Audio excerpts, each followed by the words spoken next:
Cigarette মজুত করে VAT ফাঁকি দেওয়ার অভিযোগ উঠেছে দুই বহুজাতিক কোম্পানির বিরুদ্ধে। এর মধ্যে 4 বছরে 379 কোটি টাকা ফাঁকির অভিযোগে ব্রিটিশ আমেরিকান টোবাকোকে চিঠি দিয়েছে এনবিআর। আরেক বহুজাতিক কোম্পানি জাপান টোবাকো ইন্টারন্যাশনালের বিরুদ্ধে 1 বছরে 11 কোটি টাকা ফাঁকির অভিযোগ উঠেছে। এই কোম্পানির বিরুদ্ধে চলছে আরও 3টি নিরীক্ষা। বিস্তারিত রুহুল আমিনের রিপোর্টে। সিগারেট উৎপাদন ও বিক্রিতে বাজারে একক আধিপত্য বহুজাতিক কোম্পানি ব্রিটিশ আমেরিকান টোবাকো বিএটির।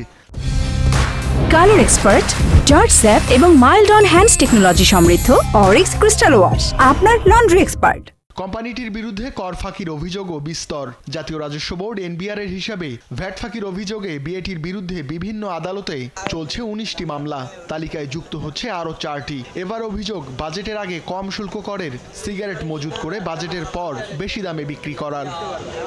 সম্প্রতি বিএটিকে 4টি দাবিনামা পাঠিয়েছে এনবিআর এর এলটিইউ ভ্যাট, যার একটি চূড়ান্ত। কর্মকর্তারা জানান 2020-21 অর্থ বছরে 66 কোটি, 2021-22 অর্থ বছরে 56 কোটি, 2022-23 অর্থ বছরে 88 কোটি ও 2023-24 অর্থ বছরে 169 কোটি টাকা ফাঁকির প্রমাণ মিলেছে।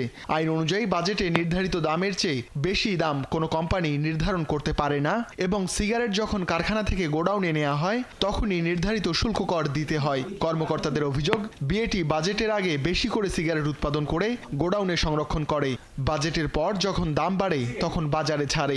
জুনের 9 তারিখে যখন বাজেট ঘোষিত হলো তখন কিন্তু সিগারেটের পার 10 স্টিক মূল্যটাও বাড়লো এবং সম্ভব শুল্কের হারও বাড়লো। ফলে তারা কিন্তু বিক্রি করেছে 23 সালের 8 তারিখ পর্যন্ত, জুন মাসের 8 তারিখ পর্যন্ত যে মূল্য এবং যে শুল্ক হার ছিল সেই হারে কিন্তু তারা পরবর্তীতে বিক্রি করেছে। কিন্তু ওই এসআরও মোতাবেক 147 নম্বর এসআরও মোতাবেক তাদের কিন্তু নতুন মূল্যে বিক্রি করার কথা। সিগারেটের বাজারে তুলনামূলক নতুন প্রতিযোগী জাপান টোবাকো ইন্টারন্যাশনাল জেটিআই। বিপুল বিনিয়োগে ঢাকা টোবাকোর কারখানা কিনে বাংলাদেশের বাজারে আসে জাপানের কোম্পানিটি। অভিযোগ উঠেছে টিকে থাকতে বিএটির মতো কৌশল নিচ্ছে জেটিআই।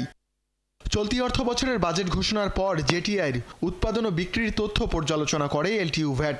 তথ্যে গরমিল পান কর্মকর্তারা, যার ভিত্তিতে 11 কোটি 13 লাখ টাকা পরিশোধে কোম্পানিটিকে চিঠি দেয়া হয়েছে। কোম্পানিটির আরও 3 বছরের কার্যক্রম খতিয়ে দেখা হচ্ছে। সরকার যদি 2টা কোম্পানির উপর নজরদারি করে তাহলে যেটা তারা মজুত করে রাখে, যে দাম আছে সেই দামের সরকারের নির্ধারিত দামের পরেও 3-4 মাস পুরাতন দামে নতুন সিগারেট বিক্রি করে সরকারের কর ফাঁকি দেয় এবং জনগণের থেকে অতিরিক্ত টাকা নেয়, এই ফাঁকিগুলো বন্ধ করা সম্ভব হবে। এনবিআর কর্মকর্তারা জানান, ফাঁকি হওয়া অর্থের সঙ্গে দ্বিগুণ জরিমানার মুখে পড়বে কোম্পানি দুটি। এ বিষয়ে যোগাযোগ করা হলেও কোম্পানিগুলোর বক্তব্য মেলেনি। রুহুল আমিন, 71, ঢাকা।